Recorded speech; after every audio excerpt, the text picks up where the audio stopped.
Nous avons décidé de tout entreprendre pour que ce projet ne voit pas le jour. C'est sur le marché d'Aulnay-sous-Bois, en Seine-Saint-Denis, que plusieurs associations et fédérations de commerçants se sont donné rendez-vous pour clamer leur opposition à Europa City et rallier à leur cause le plus grand nombre. Pas question de voir émerger ce méga complexe de commerce et de loisirs à quelques kilomètres de là. Rien d'autre pour ses opposants qu'un nouveau centre commercial qui menace les commerces existants.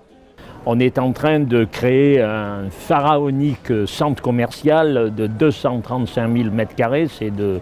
C'est une folie douce. Ça va tuer certains centres commerciaux existants. Ça va également porter atteinte à certaines villes, à pas mal de villes du secteur, des villes qui essaient de se revitaliser justement. 240 000 m² de commerce, c'est 10 villes commerçantes à peu près, hein.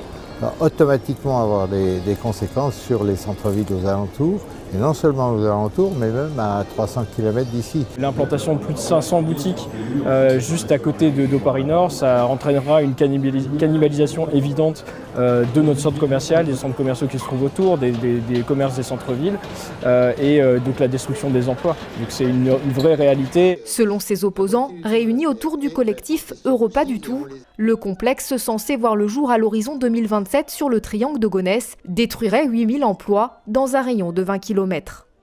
Les promoteurs, eux, s'appuient sur des chiffres diamétralement opposés. Europa City devrait créer 8000 emplois nets et en transférer 2000. Ils réaffirment également qu'Europa City n'est pas un centre commercial mais une destination de loisirs et de tourisme.